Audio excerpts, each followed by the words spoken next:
The live TV, सच सबसे आगे। एक बात तो आप और हम सब जानते हैं, और ये बात बहुत स्पष्ट है कि इतिहास में, सदन के, संसद के, लोकसभा के इतिहास में अगर आज तक जितने भी स्पीकर्स आए हैं, जिनको हम अध्यक्ष कहते हैं लोकसभा का, जिनका काम होता है पार्टी पॉलिटिक्स से ऊपर जाके हर एक सदन के सदस्य को, चाहे वो किसी भी पार्टी से आता हो, बराबर का महत्व देना, बराबर का वक्त देना और उसको बोलने की अनुमति देना। अगर एक को दे रहे हैं तो दूसरे को भी उसी विषय के ऊपर उसी तरह से। लेकिन यहाँ पर सदन के इतिहास में हम सब इस बात से सहमत हैं कि आज तक ओम बिरला जी जैसे कोई भी पक्षपाती स्पीकर ने वहाँ बैठने का काम नहीं किया। ओम बिरला जी वही अध्यक्ष हैं लोकसभा के जिन्होंने अनेक सैकड़ों लोकसभा में विपक्ष जो सांसद थे उनको निष्कासित किया था ज़रा सी बातों पर, और देश के महत्वपूर्ण कानून भारतीय जनता पार्टी की सरकार ने पारित कर दिए थे। लेकिन अब क्या हुआ है आप जानते हैं। आपको जान के हैरानी होगी, अभिषेक बनर्जी जो टीएमसी के सांसद हैं, उन्होंने एक ऐसा हाजिर जवाबी का इस्तेमाल करके जवाब दिया है कि ओम बिरला जी भी थोड़ी देर के लिए सकपका गए। ओम बिरला जी को भी समझ में नहीं आया कि वो बोलें क्या। ऐसा पकड़ के जवाब दिया कि जिस जवाब के बाद शायद ओम बिरला जी की जगह पे कोई और होता तो ओम बिरला जी की जगह पे जो भी व्यक्ति बैठा होता तो वो खामोश हो जाता। लेकिन थोड़ी देर के बाद फिर अपने आप को संभाल के ओम बिरला जी ने उसको लीभापोती करने का काम किया। वैसे तो एक बात बहुत देखने को मिलती है, जब स्पीकर नहीं थे, ओम बिरला जी राजस्थान से आते हैं और बाकी राज्यों में कोई उनको जानता भी नहीं था। राजस्थान में लोग जानते होंगे, ये भी मुझे नहीं मालूम, कोटा से वो सांसद हैं। ओम बिरला जी को देश में लोग जानने लगे स्पीकर बनने के बाद। नरेंद्र मोदी जी की सरकार में एक ऐसे व्यक्ति को स्पीकर शायद इसीलिए बनाया गया जिनको लोग नहीं जानते हैं कि वो सरकार के हिसाब से चलें, जो कि संसदीय परंपराओं के और संसदीय नियमों के हिसाब से भी गलत है। लेकिन क्या हुआ था ऐसा कि अभिषेक बनर्जी ने एक ऐसी बात बोली जिससे कि पूरा का पूरा सदन थमसा गया और स्पीकर पूरी तरह से बेनकाब हो गए। वो बात ये थी कि अभिषेक बनर्जी बात कर रहे थे बजट सेशन के ऊपर जवाब देते हुए डीमोनेटाइजेशन की। जाहिर सी बात है, इकोनॉमी से, फाइनेंस से, बजट से जुड़ा हुआ है, डीमोनेटाइजेशन हमेशा उसकी बात कर सकते हैं। लेकिन जब उन्होंने लंबी कतारों की बात की और मोदी सरकार के ज़ख्मों पर नमक छिड़कने का लोगों ने देखा कि कुछ काम हो रहा है, उनको उनकी बात पूरी नहीं करने दी और अध्यक्ष महोदय जो ओम बिरला जी हैं उन्होंने बीच में ही टोक दिया। अब ऐसा टोका कि वहाँ पर वो बोलने नहीं दे रहे थे और ये कहा ओम बिरला जी ने कि बजट पे चर्चा कीजिए, किसी और विषय पे चर्चा नहीं होगी। अब 2016 उन्होंने कहा, ज़्यादा पुरानी बात नहीं, 2016 तो उन्होंने कहा माननीय सदस्य ये जो 2016 की बात कर रहे हैं उसके बाद 2019 होके चला गया। मतलब स्पष्ट था कि 2 चुनाव हो चुके हैं, अब आप उसकी बात क्यों कर रहे हैं। भाजपा के नेता की भाषा होती है, स्पीकर की नहीं होती।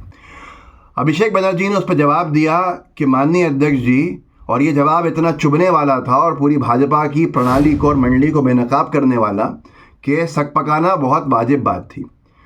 ओम बिरला जी को ये उम्मीद नहीं थी कि ये जवाब आएगा। उन्होंने कहा कि जब सदन में लोग नेहरू जी पे बोलते हैं तब तो आप उनको नहीं टोकते हैं। जब इसी सत्र में जब इमरजेंसी की बातें कही गईं और पूर्व प्रधानमंत्रियों के बारे में कहा गया जो आज यहाँ नहीं है, तब भी आपको बुरा नहीं लगा, तब भी आपने नहीं टोका। हम अगर कोई बात संज्ञान में लाना चाहते हैं, हम किसी बात पर ध्यानाकर्षण करना चाहते हैं जिसमें सत्ता पक्ष जो है वो इन्वॉल्व है, तो आपको बड़ी तकलीफ हो जाती है। ये बिहेवियर जो है ये बायस्ड है, ये पक्षपाती बिहेवियर। खैर, ओम बिरला जी ने कुछ अपने आप को संभाला और फिर उसके बाद बोला। बहुत सी बातें हैं, मैं बताऊंगा कि ये स्पीच अभिषेक बनर्जी की शायद इतिहास की, उनके टीएमसी की सबसे बेहतर स्पीच होगी। आपको एक वीडियो दिखाता हूँ। गोविंद प्रताप सिंह करके एक जीपीएस लिखते हैं अपने आप को, कोई पत्रकार है, उन्होंने डाला है।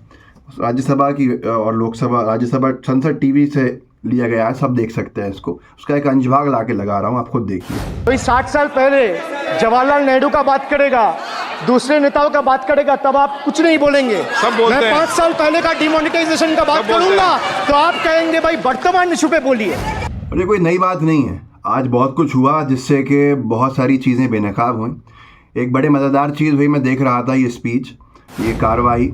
तो ओम बिरला जी ने कहा, जब उन्होंने किसी सदस्य का जिक्र किया बीजेपी के किसी नेता का जो सदन का हिस्सा अब नहीं है, तो अभिषेक बनर्जी को अध्यक्ष जी ने बोला, स्पीकर महोदय ने बोला, ओम बिरला जी ने, कि भाई माननीय सदस्य, मैं बार बार कहता हूं कि जो सदन का हिस्सा नहीं है, जो सदन में सदस्य नहीं है, किसी भी बाहरी व्यक्ति के ऊपर टीका टिप्पणी नहीं करें। वो रोकना चाह रहे थे। अभिषेक बनर्जी ने तुरंत कहा कि फिर तो मैं बात ही नहीं करूंगा जब तक माफ़ी नहीं मांगे सदस्य जिन्होंने बंगाल की मुख्यमंत्री ममता बनर्जी को लेकर गलत बातें कही थी, जबकि वो इस सदन के सदस्य नहीं हैं। आप माफ़ी मंगवाइए। तो अध्यक्ष महोदय के पास समझ लो काटो तो खून नहीं, क्या कहेंगे वो इसके ऊपर, क्योंकि भारतीय जनता पार्टी के लोगों को क्या कह सकते हैं। इस तरह से पूरा सदन में आज बहुत कुछ हुआ। और आपको याद होगा कि ओम बिरला जी, ये पीटीआई की प्रेस ट्रस्ट ऑफ इंडिया की न्यूज़ मैं निकाल कर रखी 2023 की, जब भाजपा के सांसद बदतमीज़ बदजुबान रमेश भिडूरी ने एक मुस्लिम सांसद कुंवर दानिश अली को कटुआ भड़वा सब कहा था, तब लोकसभा के स्पीकर यही ओम बिरला साहब की तरफ से बहुत उम्मीद थी लोगों को, और उम्मीद वैसे बेमानी थी कि कुछ कार्रवाई होगी। उन्होंने ये कह के कार्रवाई कर दी थी कि अगर आपने अपना रवैया नहीं सुधारा भिडूरी जी, और आपने ये वापस दोहराई ऐसी हरकत, तो फिर आपके ऊपर सख्त कार्रवाई मुझे करनी पड़ेगी। आप सोचिए, छोड़ दिया था उनको वार्निंग दे के इतनी बड़ी बात पे। बहुत सी चीज़ें ऐसी हुई हैं। अमित शाह जी जब हस्तक्षेप करते हैं तो कुछ बोल नहीं पाते हैं। हरसिमरत कौर बादल एक बार बोल रही थी सदन में, और अमित शाह जी ने बीच में हस्तक्षेप किया। उसको मैं दिखाना चाहता हूँ, बल्कि आप देखिए कि कैसे ओम बिरला जी बोल रहे थे, और फिर आखिर में नहीं रोक पाया, अमित शाह जी ने अपनी पूरी बात करी। वहीं दूसरा कोई अगर सदस्य हस्तक्षेप करता है भाजपा के नेताओं में बोलते हुए, तो फिर फौरन रोक दिया जाता है। देखिए इस वीडियो को याद कीजिए। कोई उनका एक्शन नहीं लिया जाता तो कोई प्रावधान इसके लिए भी कुछ होगा? एक मिनट गृह मंत्री जी, गृह मंत्री जी, माफी का सवाल है। माफी अपराध क्या है, इसके आधार पर करने का संपूर्ण वैधानिक। ऐसे ही अमित शाह जी के बाद एक और केस हुआ कि जब शशि थरूर जी ने शपथ ली थी अभी सदन की, लोकसभा की, शशि थरूर जी ने जय संविधान बोला था, और उसके ऊपर ओम बिरला जी को बड़ा गुस्सा आया था, आपत्ति हुई थी। उन्होंने कहा था कि सदस्यगण संविधान की शपथ तो आप सब ले ही रहे हैं, मतलब जय संविधान कहने की क्या ज़रूरत है। अरे भाई, लोगों ने जय हिंदू राष्ट्र कहा, उसके ऊपर कोई आपत्ति नहीं आई, लेकिन शशि थरूर जी ने जय संविधान की शपथ ली तो उसके ऊपर आपत्ति हो गई इनको। ये पक्षपाती रवैया जो वक्त वक्त पे बेनकाब होता रहता है, और हाल में जिस तरह से टीएमसी के सांसद अभिषेक बनर्जी ने किया है, उसकी चर्चा पूरे देश में है कि इंडिया अलायंस ने जिस तरह से इंडिया अलायंस के नेताओं के माध्यम से पूरी तरह से बेनकाब करने का काम किया, वो आज सबके सामने आ गया कि कितना पक्षपाती रवैये से सदन चलाया जाता है। तो इस वीडियो को आगे बढ़ाइएगा, लोगों को जागरूक जरूर कीजिएगा। जय हिंद, जय भारत।